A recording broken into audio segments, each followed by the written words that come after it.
ওম শান্তি।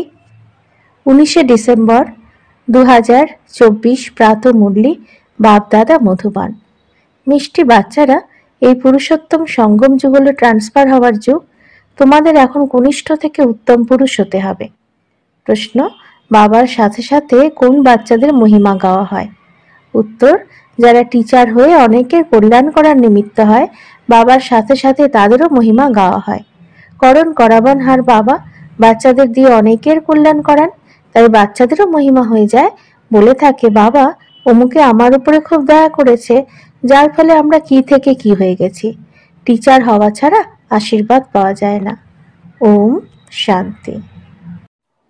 আত্মাদের পিতা তার আত্মিক বাচ্চাদেরকে জিজ্ঞাসা করেন, তিনি বোঝানো আবার জিজ্ঞাসাও করেন।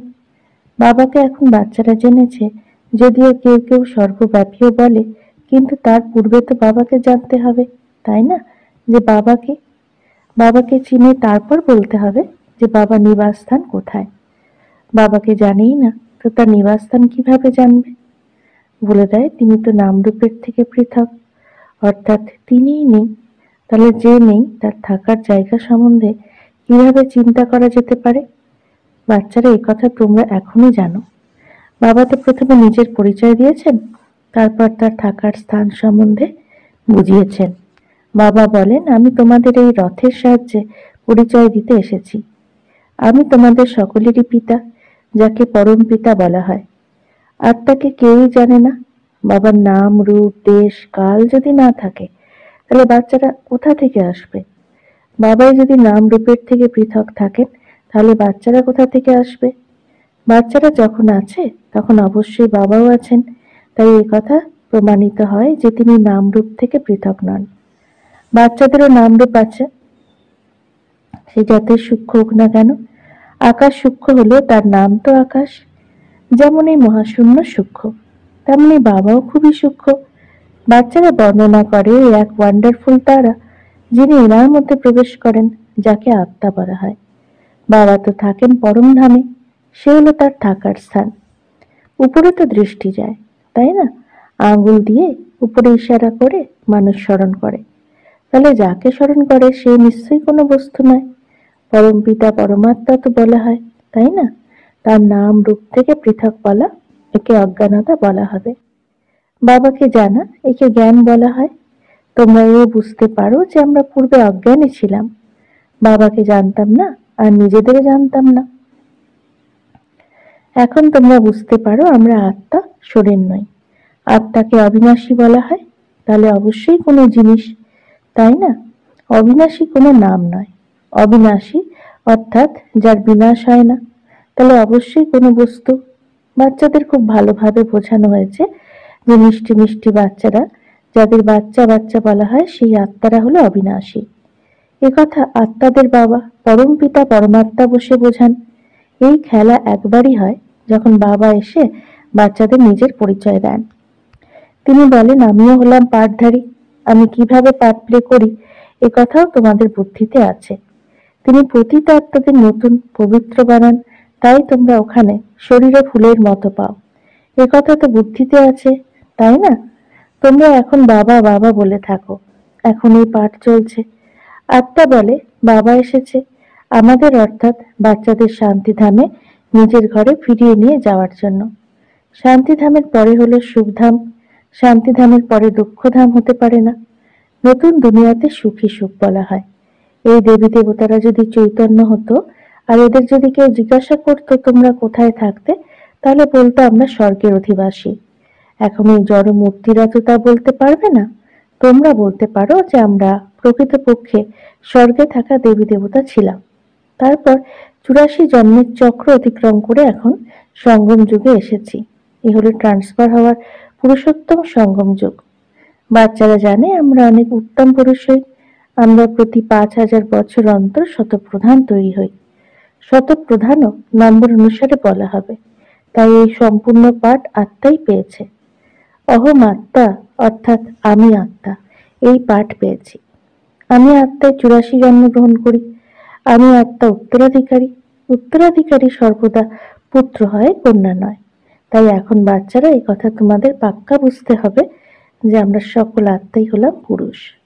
সকলে অসীম জগতের পিতার কাছ থেকে অবিনাশী উত্তরাধিকার পায়। লৌকিক জগতের বাবার কাছ থেকে কেবল পুত্ররা উত্তরাধিকার পায়, পুত্রীরা নয়। এমনও নয় যে আত্মা সর্বদা ফিমেল হয়। বাবা বোঝান, তোমরা আত্মারা কখনো পুরুষ কখনো ফিমেলের শরীর ধারণ করো। এই সময় তোমরা সকলেই হলে মেলস, অর্থাৎ পুরুষ। সব আত্মারাই এক বাবার থেকে অবিনাশী উত্তরাধিকার পায়। সব বাচ্চারাই এখন বাচ্চা, সকলের বাবা হলেন এক। বাবাও বলেন, হে বাচ্চারা, তোমরা সকলেই মেলস, আমার আত্মিক সন্তান তোমরা, কিন্তু পার্ট প্লে করার জন্য মেল ফিমেল দুই চাই, তখনই মনুষ্য সৃষ্টির বৃত্তি সম্ভব। এই কথা তোমরা ছাড়া কেউ জানে না। যদিও বলে থাকে আমরা সবাই ভাই ভাই, তবুও বুঝতে পারে না। তোমরা এখন বলো, বাবা, আমরা অনেকবার তোমার থেকে এই অবিনাশী উত্তরাধিকার নিয়েছি। এ কথা আত্মার পাক্কা হয়ে যায়।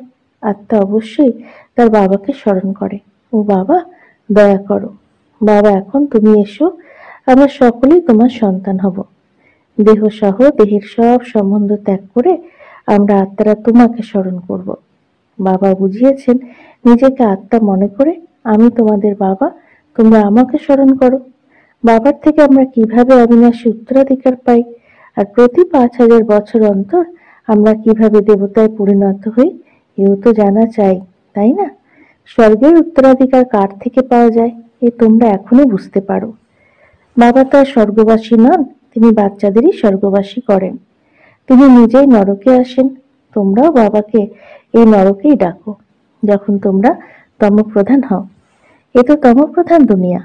5000 বছর পূর্বে যখন এনার রাজ্য ছিল, তখন এই দুনিয়া শতপ্রধান ছিল। এই কথা, এই ঈশ্বরীয় পড়া এখনই তোমরা জানতে পারো। এ হলো মানুষ থেকে দেবতা হওয়ার পড়া। এ কথা বলা হয় যে মানুষ থেকে দেবতা হতে সময় লাগে না, বাচ্চা হলে আর উত্তরাধিকারী হয়ে গেলে। বাবা বলেন, তোমরা সমস্ত আত্মার আমার সন্তান, তোমাদের আমি অবিনাশী উত্তরাধিকার প্রদান করি। তোমরা হলে ভাই ভাই, তোমাদের থাকার জায়গা হলো মূল বতন বা নির্বাণ ধাম, যাকে নিরাকারী দুনিয়া বলা হয়। সমস্ত আত্মারাই সেখানে থাকে। এই সূর্য চন্দ্রের থেকেও উপরে তোমাদের সুইট সাইলেন্স ঘর আছে, কিন্তু ওখানে তো তোমরা একেবারে থেকে যাবে না। ওখানে থেকে গিয়ে কি করবে? সে তো জড় অবস্থা হয়ে যাবে। আত্মা যখন পার্ট প্লে করে তখনই চৈতন্য বলা হয়। আত্মা চৈতন্য, কিন্তু পার্ট প্লে না করলে তো জড় হয়ে গেল, তাই না? তোমরা যদি এখানে দাঁড়িয়ে পড়ো, হাত পা না চালাও, তাহলে জড় হয়ে গেলে। ওখানে তো শান্তি স্বাভাবিক থাকে। আত্মারা যেমন জড় অবস্থায় থাকে, কিছুই পার্ট প্লে করে না ওখানে। শোভা তো পার্ট প্লে করাতে। শান্তিধামে কি শোভা হবে? আত্মার সুখ দুঃখের আভাসের ঊর্ধ্বে থাকে। কোনো পার্টি যদি প্লে না করে, তবে ওখান থেকে কি লাভ? সবার প্রথমে সুখের পার্ট প্লে করতে হবে। প্রত্যেকেই প্রথমে পার্ট পেয়ে যায়। কেউ বলে, আমার তো মোক্ষ চাই। জলের বুদবুদে মিশে গেলাম, যেন আত্মা নেই। কোনো পার্ট না করলে জড় বলা হবে। চৈতন্য হওয়া সত্ত্বেও যদি জড় হয়ে পড়ে থাকে, তাহলে কি লাভ? সবাইকেই তো পার্ট প্লে করতে হবে। মুখ্য পার্ট হিরো হিরোইনেরও বলা হয়ে থাকে। বাচ্চারা, তোমরা হিরো হিরোইনের টাইটেল পেয়ে থাকো। আত্মা এখানে পার্ট প্লে করে। প্রথমে সুখের রাজ্যে পার্ট প্লে করে, পরে রাবণের দুঃখের রাজ্যে যায়। বাবা এখন বলেন, বাচ্চারা, তোমরা সবাইকে এই বার্তা দাও। টিচার হয়ে অন্যদের বোঝাও। যারা টিচার হয় না, তাদের পথ কম হবে। টিচার হওয়া ছাড়া কার আশীর্বাদ কিভাবে পাবে? কাউকে অর্থ দিলে খুশি তো হয়, তাই না? মনে মনে ভাববে যে বিকে আমাদের কত দয়া করছো, আমাদের কি থেকে কি তৈরি করে দিচ্ছে। এমনিতে এক বাবারই মহিমা করে। বাহ বাবা, তুমি এই বাচ্চাদের দ্বারা আমাদের কত কল্যাণ করো। কারোর দ্বারা তো হয়। বাবা হলেন করণ করাবানহার, তিনি তোমাদের দ্বারা করান। তোমাদেরও কল্যাণ হয়। তোমরা আবার অন্যদের কলম লাগাও। যে যত সেবা করে সে তত উঁচু পদ পায়। রাজা হতে গেলে প্রজাও তো তৈরি করতে হবে। এরপর যে ভালো নম্বরে আসে সেও রাজা হয়। মালা তৈরি হয়। নিজেকে প্রশ্ন করা উচিত, আমরা মালায় কত নম্বরে আসব? নয়, রত্ন তো মুখ্য। মাঝে যিনি, তিনি হিরে তৈরি করেন। হিরেকে মাঝে রাখা হয়। মালার উপরে তো ফুলও আছে। অন্তিম সময় তোমরা জানতে পারবে কে মুখ্যদানা হবে, যে সাম্রাজ্যে আসবে। পরের দিকে তোমাদের অবশ্যই সব সাক্ষাৎকার হবে। তোমরা দেখতে পাবে এরা কিভাবে সব সাজা ভোগ করে। শুরুতে দিব্য দৃষ্টিতে তোমরা সূক্ষ্ম রচনা দেখতে, এও হলো গুপ্ত। আত্মা কোথায় সাজা ভোগ করে, এই ড্রামাতে তার পাঠ রয়েছে। গর্ভ জেলে আত্মা সাজা ভোগ করে। জেলে ধর্মরাজকে দেখে, তখন বলে বাইরে বের করো। রোগ ইত্যাদি হয়, সেও কর্মের হিসাব। এই সবই বোঝার মতো কথা। বাবা তো রাইট শোনাবেন। এখন তোমরা সেই রাইটিয়াস তৈরি হও। রাইটিয়াস তাদের বলা হয় যারা বাবার থেকে অনেক শক্তি নিয়ে থাকে। তোমরা তো বিশ্বের মালিক হও, তোমাদের কত শক্তি থাকে। হাঙ্গামা ইত্যাদির কোনো কথা নেই। শক্তি কম হলে কত হাঙ্গামা হয়ে যায়। বাচ্চারা তোমরা অর্ধকল্পের জন্য শক্তি পাও, তার পুরুষার্থের নম্বর অনুসারে। তোমরা একরকম শক্তি পেতে পারো না, আর একরকম পদও পেতে পারো না। এ প্রথম থেকেই নাটকে নিহিত আছে, এই অনাদি ড্রামায় রয়েছে। কেউ পরের দিকে আসে, কেউ 1-2 জন্ম নেয়, তারপর শরীর ত্যাগ করে। দীপাবলিতে যেমন মশা রাতে জন্ম নিয়ে সকালে মরে যায়, এ তো অগুন্তি হয়। মানুষের তো তবুও গণনা হয়। প্রথম দিকে যে আত্মারা আসে তাদের আয়ু কত বেশি থাকে। বাচ্চারা, তোমাদের কত খুশি হওয়া উচিত যে আমরা কত বেশি আয়ু পাবো। তোমরা সৃষ্টি চক্রে সম্পূর্ণ পার্ট প্লে করো। বাবা তোমাদেরই বোঝান তোমরা কিভাবে সম্পূর্ণ সৃষ্টি চক্রে পার্ট প্লে করো। এই ঈশ্বরীয় পাঠ অনুসারে উপর থেকে তোমরা আসো পার্ট প্লে করতে। তোমাদের এই পাঠ হলো নতুন দুনিয়ার জন্য। বাবা বলেন, আমি তোমাদের অনেকবার পড়াই, এই পাঠ অবিনাশী হয়ে যায়। অর্ধেক গল্প তোমরা প্রালব্ধ ভোগ করো। ওই বিনাশী পাঠে অল্পকালের জন্য সুখ ভোগ করা যায়। এখন কেউ যদি ব্যারিস্টার হয়, তাহলে আবার পরের গল্পে ব্যারিস্টার হবে। এই তোমরা জানো সকলের যেমন পাঠ, তাই গল্প গল্প হতে থাকবে। দেবতা হোক বা শূদ্র, প্রত্যেকের পাঠ তেমনই হয়, যা কল্প কল্প হতে থাকে। এতে কোনো তফাৎ হতে পারে না। প্রত্যেকেই নিজের নিজের পাঠ প্লে করতে থাকে। এই সম্পূর্ণ এক বানানো খেলা। মানুষ জিজ্ঞেস করে পুরুষার্থ বড় নাকি প্রালব্ধ। এখন পুরুষার্থ ছাড়া তো প্রালব্ধ লাভ সম্ভব নয়। পুরুষার্থের আধারে প্রালব্ধ লাভ হয় ড্রামা অনুসারে। তাই সম্পূর্ণ বোঝা এসে পড়ে ড্রামার উপরেই। কেউ পুরুষার্থ করে, কেউ আবার করে না। যদিও এখানে আসে, তবু পুরুষার্থ না করলে প্রালব্ধ লাভ সম্ভব নয়। সম্পূর্ণ দুনিয়াতে যে একটি চলে, সবই পূর্ব নির্ধারিত ড্রামা। আত্মার মধ্যে আদি থেকে অন্ত পর্যন্ত প্রথম থেকে এই পাঠ নিহিত রয়েছে। তোমাদের আত্মার মধ্যে যেমন 84 জন্মের পাঠ রয়েছে, যেমন কখনো হিরে তুল্য হয়, কখনো আবার কুড়ি তুল্য, এইসব কথা তোমরা এখনই জানতে পারো। স্কুলে যদি কেউ ফেল করে, তখন তাকে বুদ্ধিহীন বলা হবে। ধারণা না হলে বলা হবে ভ্যারাইটি বৃক্ষ আর তার ভ্যারাইটি ফিচার্স। এই ভ্যারাইটি বৃক্ষের জ্ঞান বাবাই বোঝান। তিনি কল্প বৃক্ষের উপরেও বোঝান। বটবৃক্ষের উদাহরণও এর উপরে রয়েছে। এই শাখা প্রশাখার অনেক অনেক প্রসারিত। বাচ্চারা বুঝতে পারে আমাদের আত্মা হলো অবিনাশী, এই শরীর তো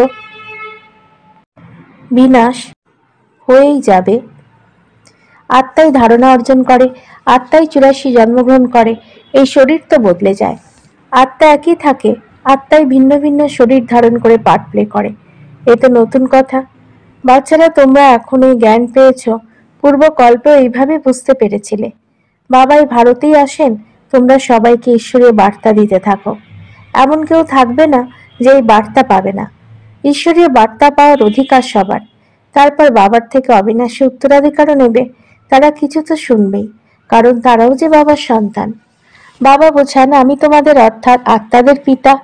আমার কাছ থেকে তোমরা এই রচনার আদি মধ্যম ও অন্তকে জেনে এই পথ পাও। বাকি সবাই তো মুক্তিতে চলে যায়। বাবা তো সকলেরই সদ্গতি করান।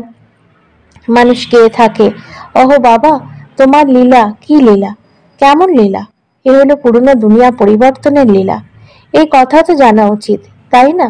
মানুষ তো জানবে। বাচ্চারা, বাবা এসেই তোমাদের সব কথা বুঝিয়ে বলেন। বাবা হলেন নলেজফুল, তোমাদেরও নলেজফুল বানান। নম্বর অনুসারে তোমরা তৈরি হয়ে থাকো।